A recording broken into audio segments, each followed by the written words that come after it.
kalimat itu dibagi jadi tiga.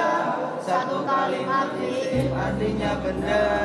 Pondok pesantren Salaf Khazinatul Abror ini awalnya bangunannya hanya berupa gubuk bambu, karena setiap santri datang, Pak Kiai, kami ingin mondok di sini. Ya karena saat itu mungkin keadaan yang menjadikan ya sudah buat tempat sendiri. Akhirnya anak-anak itu buat gubuk sampai ada 5 gubuk saat itu. Ada 1 gedung perintis, kemudian ada 5 gubuk. Setelah itu pada tahun 2017, ketika sistem pendidikan dan pengajaran sudah terbentuk, ketika kami sudah bisa mengkader, ada SDM yang terbentuk, sistem sudah terbentuk, maka saat itulah tahun 2017 awal kami mulai membangun fasilitas. Pondok pesantren Salaf Khazinatul Abror ini alhamdulillah yang mondok di sini mulai dari seantero Nusantara, mulai dari Medan sampai Papua ada di sini, Bali, Kalimantan lengkap, alhamdulillah Sumatera, Jawa pada umumnya juga alhamdulillah, Jawa Barat juga banyak. Untuk sampai hari ini 400 santri yang mukim. Kemudian untuk tahun depan insya Allah kami menerima 150 santri yang gedungnya baru akan kita bangun. Jadi memang kebutuhan yang mendesak.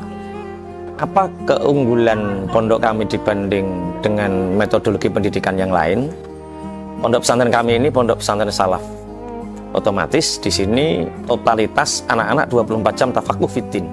Yang diajarkan pengajarannya adalah kitab-kitab salaf, 13 mata pelajaran usuluddin, mulai dari Quran, ulumul Quran, hadis, mustalah hadis, fikih, kemudian ada tarikh, ada nahwu, shorof dan lain sebagainya, yang semua ini berkaitan dengan tafakuh fiddin.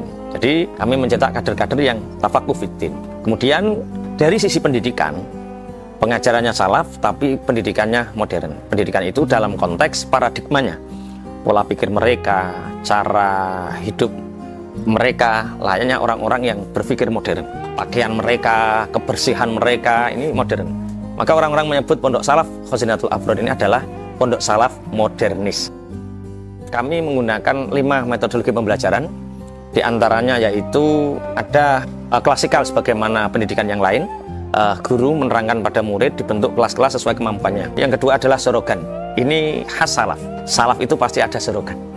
Sorogan itu murid membacakan salah satu kitab. Kalau kita yang kita utamakan adalah nahwu, shorof dan fikih. Makanya mata pembelajaran nahwu, shorof dan fikih ini santri sorogan sama asatidnya, sama ustadznya. Sorogan mulai awal sampai akhir. Jadi tidak ada yang kelibet, satu bab saja nggak ada, awal sampai akhir detail. Itu namanya sorogan. Yang ketiga adalah bandongan. Bandongan itu di mana satu figur sosok seorang kiai. Kalau saya membacakan kitab tafsir Jalalain, Ihya Ulumuddin, kemudian ada Gus Umar membacakan Sahih Bukhari, Ustadz Khalil Anam membacakan kitab Syadul Ibad, dan ustadz-ustadz yang lain. Ini namanya bandongan. Santri dibebaskan untuk memilih siapa kiai atau ustadz yang ingin kamu ikuti bandongannya. Sifatnya kiai memberi fatwa tanpa ada tanya jawab. Ini namanya bandongan. Yang keempat adalah rohah, yaitu waktunya habis asar di mana ustadz mendengarkan dari santri membaca tapi berurutan tanpa mengulang dari awal, dilanjutkan sampai kitab itu selesai. Sifatnya diskusi, sehingga ketika ada terjadi kesalahan ustadz menegur, terjadi musyawarah. Nah ini yang membuat santri ini berwawasan luas, karena dia boleh mentakrid atau boleh iktirad ketika ustadznya, maaf ustadz itu seperti ini. Nah, terjadi sebuah musyawarah yang sangat ilmiah, itu namanya rohah. Yang kelima adalah talaki. Talaki ini sistem asatid membacakan, talamid atau santri menirukan. Ini khusus di dalam 2 mata pelajaran, yaitu Al-Quran dan Hadis. Kita menggunakan sistem talaki ini. 5 metodologi pembelajaran ini kita terapkan. Kemudian karena pondok pesantren salaf itu tidak akan lepas dari yang namanya sorogan, bandongan. Klasikal itu sudah agak modern. Kemudian rohah itu sangat modern karena terjadi diskusi yang membuat wawasan santri menjadi luas. Kemudian talaki ini sebuah keniscayaan. Belajar Al-Quran itu harus min afwahi syuyukh. Belajar Al-Quran itu harus dari mulut syekhnya, sehingga diwajibkan untuk talaki. Bagaimana dengan legal formal pendidikan di Pondok Salaf Khazinatul Abror? Bertahun-tahun kami mandiri.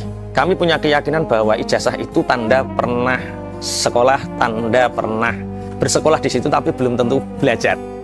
Maka bertahun-tahun lamanya kami tidak mengeluarkan ijazah, dan alhamdulillah masyarakat percaya sekali Cuma mulai tahun 2019 dengan adanya Undang-Undang Pesantren, maka kami mengikuti sebuah program yang namanya SPM, Satuan Pendidikan Mu'adalah, di mana lulusan-lulusan kami berijazah resmi, lulusan-lulusan kami bisa berkuliah di dalam negeri ataupun luar negeri, namanya Satuan Pendidikan Mu'adalah. 90.000 pesantren yang terdaftar di Kementerian Agama, 114 pesantren yang verifikasi, yang dinyatakan boleh mengeluarkan ijazahnya sendiri, SPM, diantaranya pondok kami, Pondok Salaf Khazinatul Abror. Pondok Salaf Khazinatul Abror, Pondok Salaf Modernis.